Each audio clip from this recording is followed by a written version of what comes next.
नमस्ते बच्चों, आज के हमारे पाठ का शीर्षक है चंद्रगहना से लौटती बेर। बच्चों, एक पद्य कविता है ये केदारनाथ अग्रवाल द्वारा लिखी गई, जिनका जन्म 1 अप्रैल 1911 को उत्तर प्रदेश के बांदा नगर के कमासिन गांव के एक मध्यम वर्गीय परिवार में हुआ था। इनके पिताजी हनुमान प्रसाद अग्रवाल और माताजी घसीटो देवी थी। केदार जी के पिताजी स्वयं भी एक कवि थे और उनका एक काव्य संकलन मधुरिम के नाम से भी प्रकाशित हुआ था। केदार जी का आरंभिक जीवन कमासिन के ग्रामीण माहौल में बीता और शिक्षा दीक्षा की शुरुआत भी इनकी वहीं से हुई।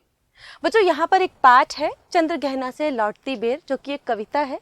इसमें कवि किसी गांव जिसका नाम है चंद्रगहना, चंद्रगहना एक गांव का नाम है बच्चों, वहां पर किसी काम के लिए गया है या वहां उसे किसी ने बुलाया था, ये तो पता नहीं, पर वो चंद्रगहना से लौट रहा है। शायद चंद्रगहना देखने का उसका मानस था, तो वो चंद्रगहना से लौटकर आ रहा है और वहां पर जो दृश्य उसने देखे हैं उन दृश्यों को उन्होंने अपनी इस कविता में संजोया है। देख आया चंद्रगहना, देखता हूँ दृश्य अब मैं, मेड़ पर इस खेत की बैठा अकेला। मतलब चंद्रगहना से वो वापस लौट रहा है और वापस लौटते लौटते वो खेत की मेड़ पर बैठ गया है। मेड़ मतलब बच्चों, जानवरों से खेती या फसल को बचाने के लिए जो किनारों पर मिट्टी की दीवार बना दी जाती है ना, उसे मेड़ कहते हैं। तो वो उस मेड़ पर बैठा हुआ है, अकेला बैठा है, और जो दृश्य वो देख रहा है उसको उसने आगे अपने शब्दों में इस तरह से संजोया है। उसने क्या क्या देखा? एक बीते के बराबर यह हरा ठिगना चना, बांधे मुरैठा शीश पर छोटे गुलाबी फूल का सज कर खड़ा है। यानी कि वो क्या देखता है कि उसके बराबर में जहां पर वो बैठा हुआ है एक चने का पौधा। अब वो चने का पौधा कैसा है? ठिगना है, और एक बीते के बराबर, बीते मतलब जब हम किसी चीज को नापते हैं ना, तो ऐसे फलांग से नापते हैं ना, इस तरीके से। तो इस एक बीते के बराबर एक छोटा सा ठिगना सा चने का पौधा वहां पर खड़ा हुआ है, और उसके सिर पर जो है, मतलब उसके ऊपरी भाग पर गुलाबी रंग के फूल आ रहे हैं। तो उसे ऐसा लग रहा है बांधे मुरैठा शीश पर, मुरैठा मतलब पगड़ी, जो गांव के लोगों की पहचान होती है, वो पगड़ी उसने सिर पर बांध रखी है छोटे गुलाबी फूल का। मतलब जो छोटे छोटे गुलाबी फूल उस पौधे पर खिल रहे हैं, उसमें ऐसा लग रहा है जैसे वो छोटा बित्ते भर का जो चने का पौधा है, ठिगना सा, वो अपने सिर पर साफा बांधकर, पगड़ी बांधकर, सजकर दूल्हे की तरह खड़ा हुआ है। बच्चों, यहाँ पर कवि ने इन पंक्तियों में प्रकृति में मानवीय एहसास करवाया है। मतलब ये जो प्रकृति है, जो चना है, चने का पौधा है, वो मनुष्य की तरह गुलाबी साफा बांधकर खड़ा हुआ है। मतलब मानवीय क्रियाकलापों का जहां पर हम आभास करवाते हैं, वहां पर होता है मानवीकरण अलंकार। प्रकृति जब मनुष्य की तरह क्रियाकलाप करती हुई दिखाई देती है, तो वहां पर हम जिस अलंकार का प्रयोग करते हैं वो होता है मानवीकरण अलंकार। तो इस पद्य में हमने पढ़ा कि कवि जो है वो चंद्रगहना से लौट रहा है, थोड़ा सा सुस्ताने के लिए वो खेत की मेड़ पर बैठ गया है अकेला।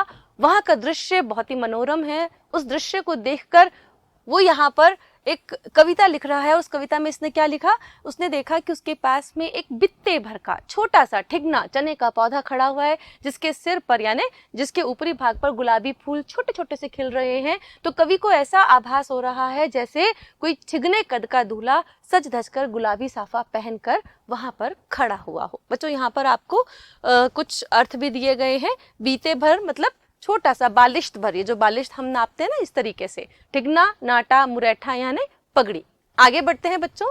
पास ही मिलकर उगी है बीच में अलसी हटीली, देह की पतली कमर की है लचीली, नीले फूले फूल को सिर पर चढ़ाकर कह रही है जो छुए यह दूं हृदय का दान उसको। अब उसके पास में ही एक और पौधा है। कौन सा पौधा है बच्चों? अलसी का। तिलहन होती है, आप सब बच्चे जानते होंगे फसलों के बारे में।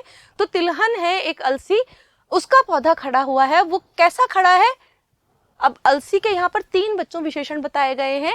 हठीली है, देह की पतली है, कमर की लचीली है।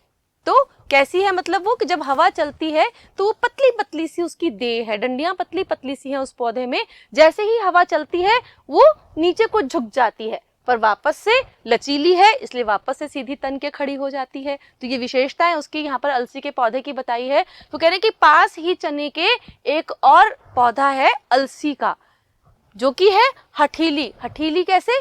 उसके यहाँ पर 2 प्रकार की जिद बताई गई है कि एक तो उसको चने के पास में ही उगना है, जहाँ चने के खेत होते हैं वहां पर बच्चों अलसी का पौधा अपने आप ही निकल आता है, इसलिए उसे यहाँ पर जिद्दी या हठीला कहा गया है।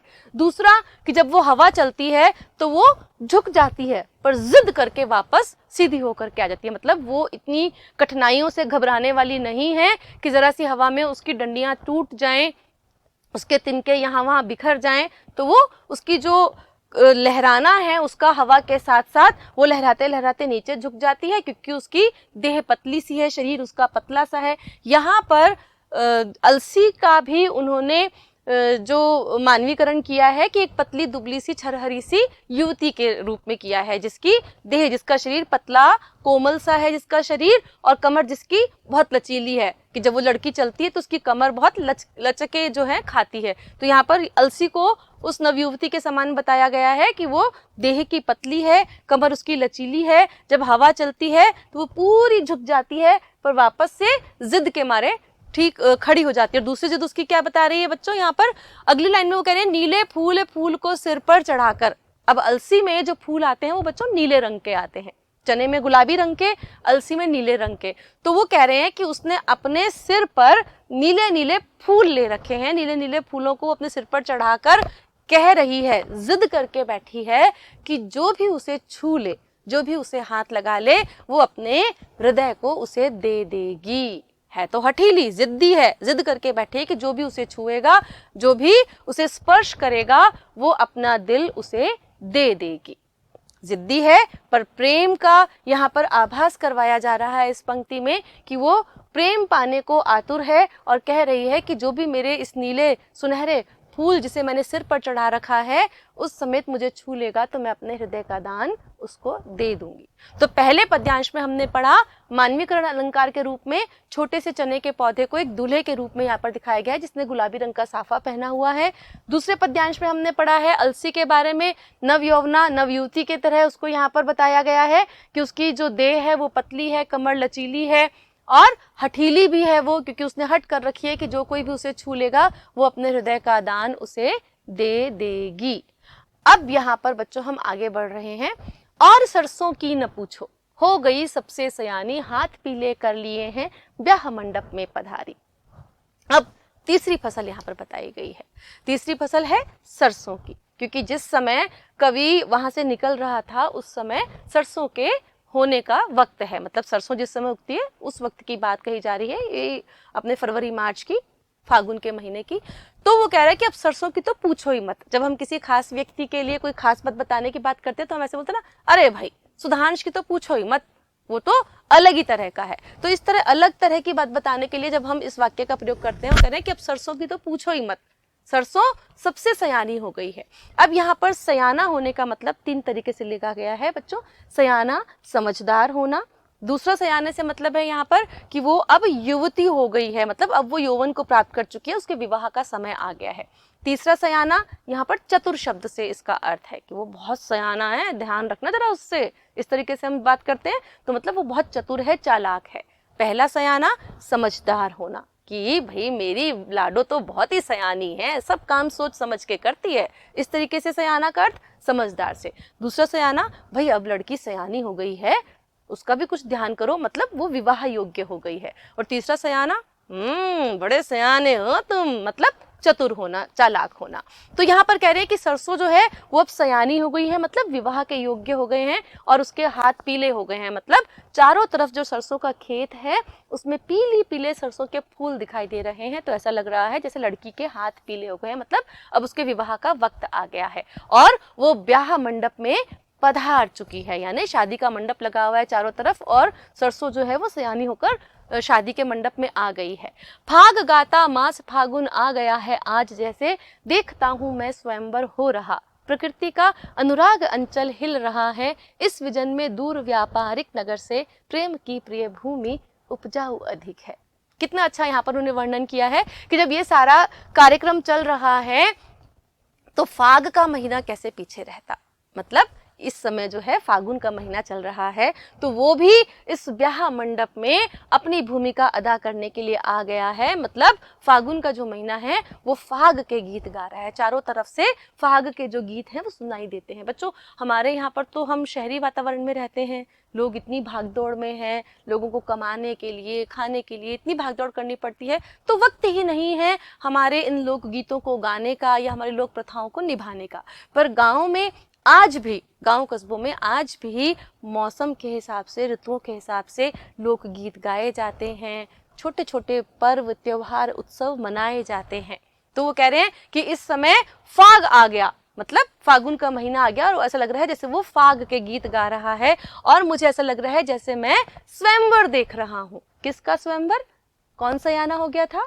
सरसों सयानी हो गई थी। तो सरसों का यहाँ पर स्वयंवर चल रहा है, और जैसे माँ अपनी बेटी के सर के ऊपर अपना प्रेम रूपी आंचल बिछा देती है, ऐसे ही यहाँ पर प्रकृति का अनुराग अंचल हिल रहा है। मतलब प्रकृति जो है वो अपने प्रेम को, अपने प्रेम रूपी आंचल को पूरी धरती पर बिछाए हुए, यानी सरसों को वो आशीर्वाद दे रही है।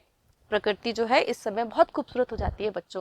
तो प्रकृति लहरा लहरा कर अपने आंचल को, जो इस समय है, वो सरसों को आशीर्वाद दे रही है। ऐसा लग रहा है प्रकृति का प्रेम रूपी आंचल यहाँ से वहाँ, वहाँ से वहाँ लहराया जा रहा है।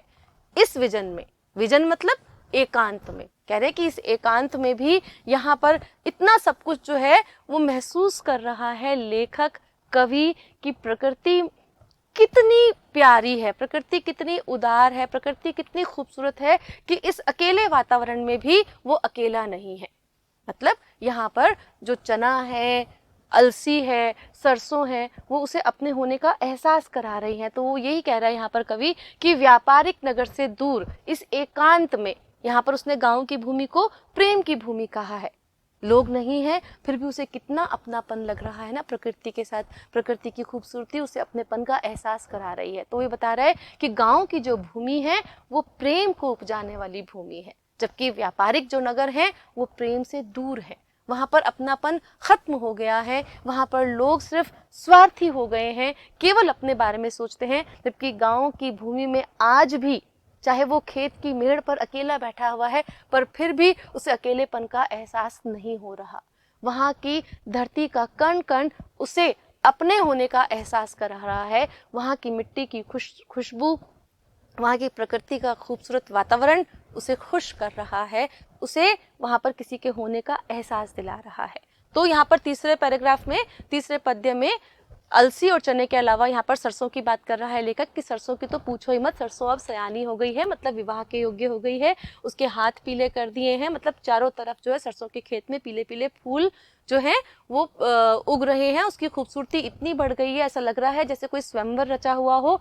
और फिर फाग, जो फाग का महीना है वो भी आ गया है, फागुन का महीना फाग के गीत गा रहा है। बच्चों, यहाँ पर हमारे यहाँ हर ऋतु मौसम में जो है गीत, लोकगीत जो है मौसम के अनुसार बदलते रहते हैं। सावन में हम कुछ और गाते हैं, फागुन में हम कुछ और गाते हैं। तो फाग के गीत जो है वो फागुन में ही गाए जाते हैं। तो कहने से लग रहा है जैसे ब्याह का मंडप सजा हुआ है, स्वयंवर चल रहा है, प्रकृति माँ खुद अपने प्रेम रूपी आंचल को उसके ऊपर लहरा रही है, और इस दूर एकांत में भी मुझे यहाँ पर अपनेपन का एहसास हो रहा है। वाकई में, वास्तव में गांव की जो भूमि है वो प्रेम देने वाली भूमि है। गांव की भूमि से हमें प्रेम, अपनापन, सौहार्द, भाईचारा सब प्राप्त होता है। जबकि व्यापारिक जो शहर हैं, बड़े बड़े जो शहर हैं, उसमें ना तो अपनापन है, ना भाईचारा है, ना एक दूसरे के साथ मिल बैठने की किसी को फुर्सत है।